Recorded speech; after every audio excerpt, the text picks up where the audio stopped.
Karen's voice pierced the quiet street like a siren gone rogue, her shrill accusations bouncing off the tidy row of suburban houses. "You don't belong here," she bellowed, her meaty finger jabbing toward my beat-up Toyota, parked legally on the curb.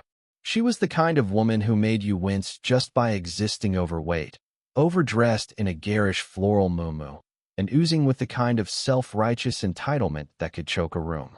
Karen, the self-appointed queen of the HOA, had decided my car was an affront to her pristine neighborhood, and she wasn't about to let it slide. It was a muggy August evening, the kind where the air clung to your skin like damp laundry. I'd just moved into the neighborhood, a quiet cul-de-sac where the houses all looked like they'd been plucked from a catalog. My name's Marcus, a graphic designer scraping by, and I'd rented a small fixer-upper at the end of the street. The place wasn't much, but it was mini leased for the next 12 months. I hadn't even unpacked my boxes when Karen and her sister, Linda, descended like vultures. Linda, a skinnier, quieter version of Karen, hovered behind her, nodding like a bobblehead, her pinched face echoing her sister's disdain. The trouble started when I parked my car on the street. It wasn't flashy, a 2008 Corolla with a dented fender and a faded paint job, but it ran fine, and I wasn't about to shell out for a new one. Apparently, that was a crime in Karen's world. She'd stormed over that morning, banging on my door, demanding I move my eyesore to the garage. I politely explained I didn't have a garage. The rental only came with a driveway too short for my car. That's when her face twisted into a scowl, and she muttered something about outsiders ruining the neighborhood. I brushed it off, figuring she'd tire herself out. I was wrong. By evening, Karen was back, this time with Linda and a new weapon. Her phone dialed to 911. I was sitting on my porch, sipping a lukewarm coffee, when I heard her voice again, now amplified by indignation. "Yes, officer, there's a suspicious vehicle on our street," she said, loud enough for the whole block to hear. "It's been here all day, and the owner doesn't belong here.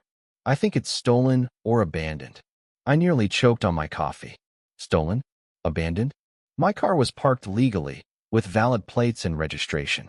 I stepped outside, ready to set things straight, but Karen wasn't having it. "You," she snapped, spinning toward me, her muumuu flapping like a warning flag. "Don't think you can just waltz into our neighborhood and park that junk heap wherever you want." Her eyes gleamed with the kind of glee you only see in someone who thinks they've already won.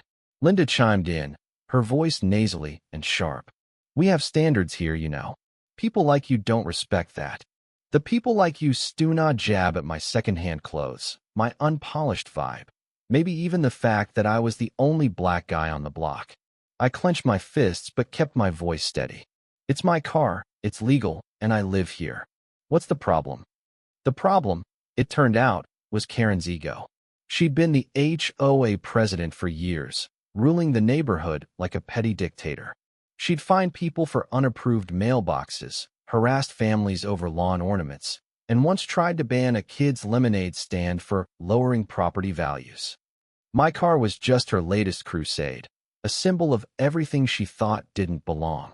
But what Karen didn't know was that her crusade was about to backfire in a way she'd never see coming. The police arrived 10 minutes later, 2 officers stepping out of a cruiser with the weary look of people who'd dealt with Karen before. Officer Daniels, a stocky man with a buzz cut, approached first, his notepad already out. His partner, Officer Ruiz, hung back, scanning the scene. Karen launched into her tirade before they could even speak. "This car," she shrieked, pointing at my Toyota like it was a murder weapon. "It's a disgrace. He's not from here, and I know it's not his." She was so caught up in her performance, she didn't notice the officers exchanging a glance, one that said, "Here we go again." I stepped forward, holding up my hands. "Officers, I'm Marcus Tate. I live at 47 Oakwood, and this is my car. I have the registration right here." I pulled the documents from my glove box, calm but burning inside. Karen scoffed, folding her arms. "He's lying. I've never seen him before, and I know everyone in this neighborhood." Linda nodded vigorously, adding, "He's probably squatting in that house." The accusation was so absurd I almost laughed, but the weight of their words hit hard. This wasn't just about a carrot, it was about me, my right to exist in their perfect little world. Officer Daniels skimmed my registration, then looked at Karen. Ma'am, this checks out. The car's registered to him, and he's got a lease for the house. Karen's face flushed red, her mouth opening and closing like a fish out of water. That's impossible, she sputtered. I'm the HOA president. I would know if he belonged here. Officer Ruiz raised an eyebrow. Ma'am, being HOA president doesn't give you the right to harass people. If the car's legal, there's no issue. But Karen wasn't done. She doubled down, her voice rising to a fever pitch. You're not listening. He's trouble. I saw him tampering with that car earlier, probably stealing it. That's when things took a turn. Officer Daniels frowned, his tone sharpening. Tampering? That's a serious accusation. You got any proof? Karen froze, clearly not expecting to be challenged. Two saw him messing with the lock, she stammered. It was a lie, and a bad one. I hadn't touched the car since parking it that morning. I shook my head, staying calm. I was at work all day, officers. I've got timestamps on my work emails if you need proof. The crowd, now 3 neighbors who'd wandered over to watch, murmured, their glares fixed on Karen. One of them, an older woman named Mrs. Chun, spoke up. She's been hounding everyone for years. This is just her latest stunt. The officers turned back to Karen, whose confidence was crumbling. Ma'am, making a false report is a crime, Daniels said, his voice low but firm. If you're lying about this, there'll be consequences. Karen's eyes widened, but instead of backing down, she went all in. I'm not lying. Check the car. He's probably hiding something. She was practically vibrating with defiance, certain her word would outweigh mine. Linda, sensing the tide turning, started to edge away, but Karen grabbed her arm. Tell them, Linda. You saw it too. Linda hesitated, her eyes darting nervously. I think I saw something, she mumbled. But it was weak, and everyone knew it. Officer Ruiz stepped closer, his gaze piercing. You think? Or you're sure? Because if you're both lying, you're both in trouble. The air grew thick with tension, the kind that makes your skin prickle. Karen's bravado faltered, but she couldn't stop herself. Do your job, she snapped. Search the car. They did.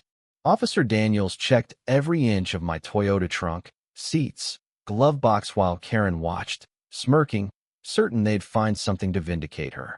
They didn't. What they did find, however, was something Karen hadn't planned on. As Daniels circled back to her, he noticed a small plastic baggie tucked under the edge of her purse, which she'd set on the curb during her rant. It was half hidden, but the glint of white powder inside caught his eye. Ma'am, he said, his voice ice cold. What's this? Karen's face went from red to ghost white in a split second. That's not mine, she stammered, but her hands were shaking as she lunged for the purse. Ruiz stepped in, blocking her. Don't move, he said, pulling on gloves. He picked up the baggie, holding it up to the light. The crowd gasped, and Mrs. Chun muttered, Karma's a bitch. I stood there, stunned, as the pieces fell into place. Karen, the self-righteous HOA tyrant, had been carrying something illegal, something she'd likely planned to pin on me if her accusations didn't stick. The officers didn't waste time. Daniels read Karen her rights as Ruiz cuffed her, her muumuu bunching awkwardly around her wrists. This is a mistake, she screamed, her voice cracking. I'm the victim here. Linda, now in full panic mode, started babbling apologies, claiming she knew nothing about the drugs. The officers weren't buying it. They escorted Karen to the cruiser, her shouts echoing down the street as the neighbors watched, some shaking their heads, others barely hiding their smiles. As the cruiser pulled away, Mrs. Chun walked over, her eyes warm but tired. She's been terrorizing this neighborhood for years, she said.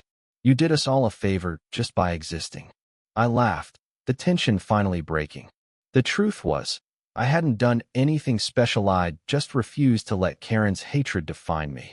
But in that moment, I realized something. People like Karen thrive on power, on making others feel small. When you stand your ground, when you refuse to shrink, their world starts to crack. The next day, the neighborhood felt lighter. Linda slunk back to her house, avoiding eye contact. Word spread that Karen was facing charges not just for the drugs, but for filing a false police report. The HOA held an emergency meeting and voted her out as president, replacing her with Mrs. Chun, who promised to focus on community, not control. My car stayed parked on the street, dent and all, a quiet middle finger to Karen's legacy. Sometimes, justice doesn't come with a gavel or a courtroom. Sometimes, it's just a woman like Karen, undone by her own venom, watching her empire crumble from the back of a police car. For me, it was enough. The end.